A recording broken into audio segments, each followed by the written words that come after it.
Welcome back to the Missouri Southern Coaches Show. We've gone through the unique story of the teammates alongside me, Nathan Glades and Alex Curry, but now it's time to talk ball again. Obviously, not the ideal result, a 44-17 loss on the road, but just as we were talking about a few minutes ago with the growth and the evolvement of this program, although things haven't exactly gone the Lions' way over the last few weeks, what are some things you feel like the team is doing well going into this final regular season? Alex, I'll start with you on this one. It's preparing. I think we're doing a decent job of preparing. It needs to step up, though. You have to be perfect almost when you're preparing, because the practice looks are never going to be the same as the game looks, and so you have to be perfect in practice. And when we're not perfect, it shows up, and you just you have to start to help the young guys develop an identity of perfection, and it's hard to do, because not everybody sees the same as you, but you have to help them develop into workers, if you know what I'm saying. But yeah, you have to get them working and focused on details. Help them show that work ethic and how to prepare essentially for each and every opponent. Got that, yeah. And Nathan, one for you in particular, the run game has had some struggles lately, just 25 total rushing yards across the last 3 weeks. Is there ever a sense of frustration for you if the run game doesn't get going early, or how do you mentally stay focused on the aspects that you can control? That's a good question. I think God gives me challenges and tasks throughout my entire life and every single day, whether that's through a football game or whether that's through my daily life that I live. So when it comes to when I'm not necessarily performing the way that I want to perform, or we aren't performing the way we necessarily want to perform, I think it just comes down to realizing that it's got to be a next play mentality.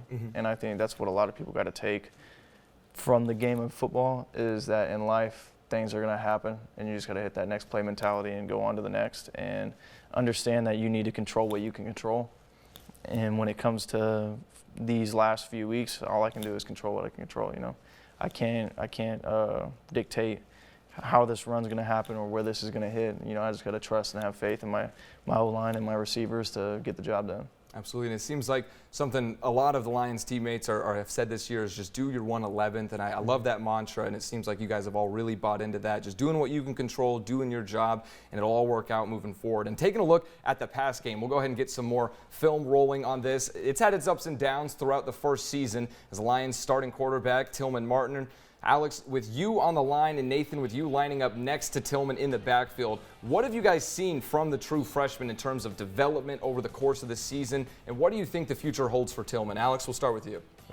He's got really good pocket presence. He knows where the pressures are coming from, if they're coming, and he knows how to get out and just fight. He's a fighter. He's got heart, and you love to see it, and you love to have a guy like that behind you.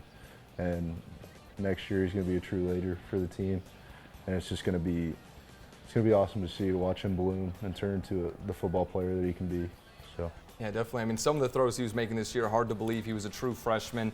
Nathan, you've been quite involved in the passing game as well, over 200 receiving yards this year, a pair of receiving touchdowns. So same question for you. How do you think this season has really set Tillman Martin up for a good career down the line at MSSU? I think for Tillman, the biggest thing from this season that he can take away is understanding that his IQ of the game is going to go way up.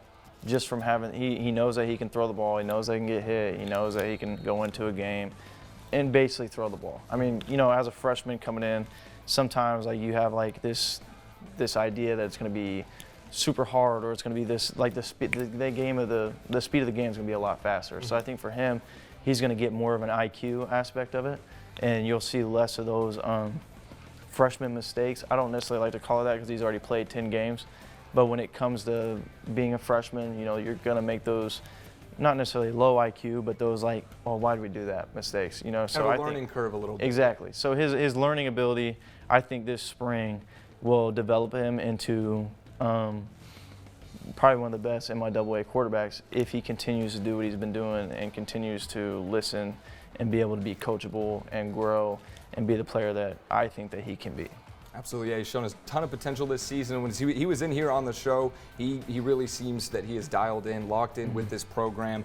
All right, let's go ahead. And speaking of Martin's performance, actually, let's go ahead and pull up some individual and team stats from Saturday's contest. On offense, QB1 Martin finished with 125 passing yards, completing 15 of his 34 attempts, 1 touchdown, 0 interceptions. Chris Donahue also had a touchdown pass in this one late in the fourth quarter. Both QBs connected with the Lions' leading receiver on the day, Isaiah Padello. The sophomore, 3 catches for 61 yards, and both of the Lions' touchdowns in this one.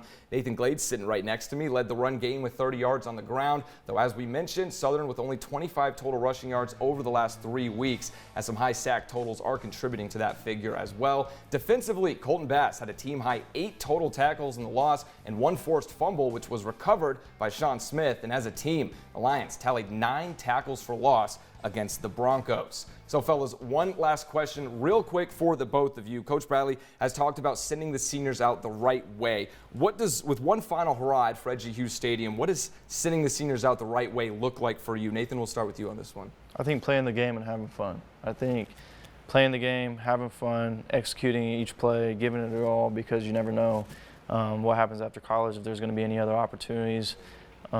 That's just what it's going to look like, getting a win at home for the fans, for Joplin, just in a sense, and getting those everybody there from the community just to see, we're going to have other Joplin kids from high school, maybe 10 years, 5 years, this next year, 2 years, you know what I mean? So there's going to be other Joplin kids, and I just want to see them grow and make sure that they know when they come in here, the work aspect, play football, buy into the Missouri Southern ideology, and really compete. And Alex, for you, I mean, wins and losses aside, what do you really want to get out of just your last game at Fred G. Hughes? I'm kind of going to piggyback off what he said, but just have fun. Show them that football's fun, and you can't take it too seriously. Mm-hmm. It is a game at the end of the day, and it's competitive, but you have to have fun. And, if it's not fun, it's not for you. And you have to adjust your mindset and make it fun again. Absolutely. All right, we're looking forward to that matchup. And coming up next, Atiba Bradley will be back on set with a look ahead to that matchup against Washburn. Stay tuned.